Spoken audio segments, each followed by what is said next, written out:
the bridge now. Only tiny river here.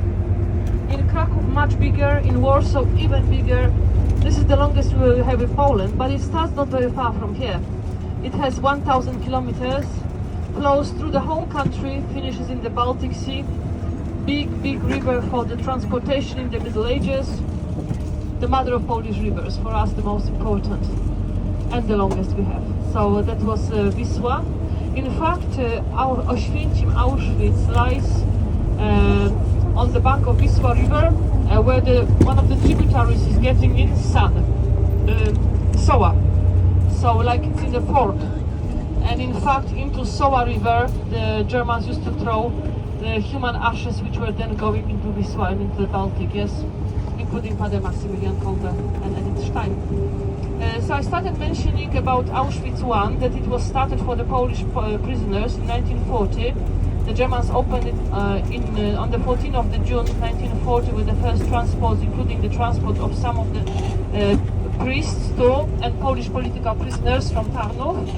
And those prisoners in 41, when the Germans had this idea of mass murdering all the Jewish nation in Europe, started building Birkenau, yes, they were used as labor. Germans took a nearby village 3 kilometers away from Auschwitz. They told the people, you have a few hours to pack your things and leave. People had to leave all, they could just take what they could carry, no? And then the houses were dismantled and the brick from the houses was used to build the first barracks in Birkenau. But when those were finished, the Germans thought that's about another quick method of extending the camp, so they got a flat pack design, like from IKEA. Do you have IKEA in the States? Okay, so you know what it is. For the horse stables. And those wooden barracks that you probably remember from some photographs or from some documentaries were those flat pack design for about 62 horses coming together with the loop, and they were being assembled by the prisoners. So that was a much faster method of building up the camp.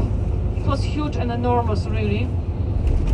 And from 1942, mainly the Jewish prisoners were sent over there. And this is where the mass extermination took place. In Auschwitz I, during your visit, you are going to see, this is where the main exhibition is, yes, in Auschwitz I. That explains all about the history and the photographs and everything. You are also going to see at the end of the visit crematorium number 1 that was used at the beginning, but because it was not big enough, they could only kill about a few hundred people at one time. And then it took forever not a couple of days to dispose the bodies, burn the bodies. By the time they opened Birkenau with 4 massive crematoria, where they could kill 8,000 people in a day and dispose about 6,000 bodies in 24 hours, yes. So when they built that, they closed crematorium number 1 because it was just too small and not efficient. So crematorium number 1 that you will see is a real one. This is where people were being murdered, but it was not used for too long because it was just not economic enough. So then they built those 4 massive crematoria in Birkenau, and this is where this mass extermination of European Jews happened. All the Jews, or the massive majority of the Jews from Poland were killed in the camps in eastern Poland, which the Germans built, in Majdanek, in Sobibór, in Bełżec. They were built in the eastern Polish territories, on the occupied German territory. But when Auschwitz II, which is Birkenau, was constructed, the mass extermination of the European Jews, they were brought there from different ghettos, different transit camps in Europe. You will see the map from as far as Norway, Italy, Greece, you name it. Horrible journey these people had in some appalling conditions in the cattle trains, without food, without water, without anything.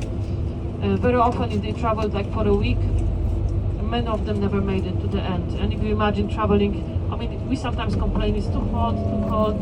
They traveled in summer, squashed, a few hundred people in one carriage, without ventilation, without water, 30-some degrees outside. So many of them came dead, yes. It was really absolutely tragic. And what the Germans were doing was very vicious, to keep this all under control and make sure that people don't argue, don't riot, and they are calm. They were telling them, you are going to be resettled to the new places, make sure you take your most important things, pots and pans for the new place. And they were even selling them the tickets for those trains. So some of them paid for the journey. It's absolutely unbelievable what these people went through. It was not humane, and the suffering was enormous. No? So you see different barracks have different exhibitions. Yeah, you go to the place also which was execution place for the prisoners, for the political prisoners.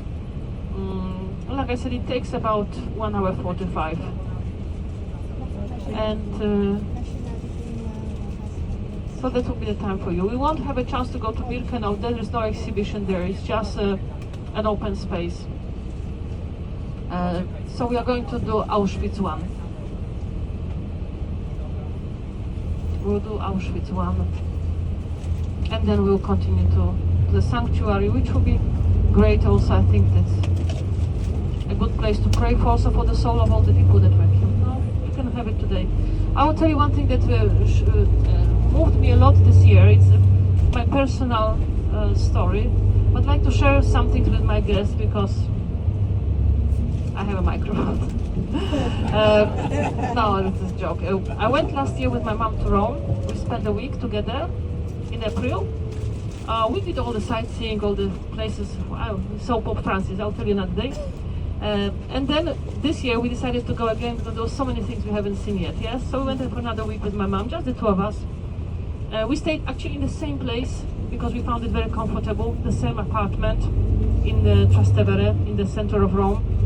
But this time we found out about the Jewish ghetto, so we went to see. Not much left from the historical Jewish ghetto. It was redeveloped many times. The old synagogue, the few streets. And we read the story about the Jewish community that was arrested in autumn 1942, in October. About 1,400 Jews sent to Birkenau where they were murdered. So when you wander around the streets, they have, in many places, not only in Rome, they put like memory stones in the ground. So there are bronze plaques the size of a stone that is buried in the ground in front of the house, in the front of the steps. And on that metal, it's engraved the name of the person, the date of birth, the date of deportation, the date of death in Birkenau, and that's about it. Just to remember the people who lived in this house. Sometimes there's 1, sometimes 2, sometimes 5. People of all ages, from children to old people, were deported then in autumn 1942.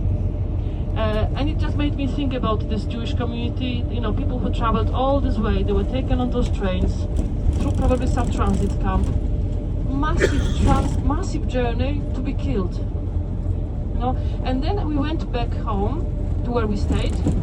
Second year, the same place, second week, I'm staying there. I'm staying in front of the door as we try to enter. I look down, there's one plaque there.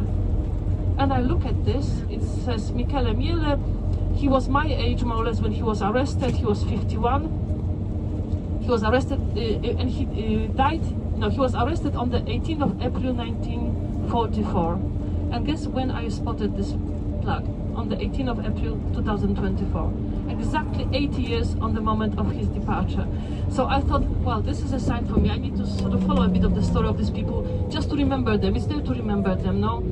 They shouldn't be forgotten. Very often Germans destroyed masses of documentations. They got lost, yes? Nobody remembers them. Their families were wiped out. In Krakow, when you go to the Remus synagogue, there are plaques of the deceased people. One of them says in English, was put by a Ferber family to commemorate 88 members of the family who were killed by the Nazi system, by the Germans. There were 2 survivors. 88 members of the family killed, 2 survived. So, you know, the memory of these people is gone, and if the documents were destroyed, if we don't remember, who is going to remember now? So, yeah, that was I felt like, you know, God made me see this day to just go into this and remember that, yes, and talk about it and not to forget. So we are not, as I said, too far. So when you slowly can get yourself ready, we have some half an hour. Sort your belongings which you will want to take inside.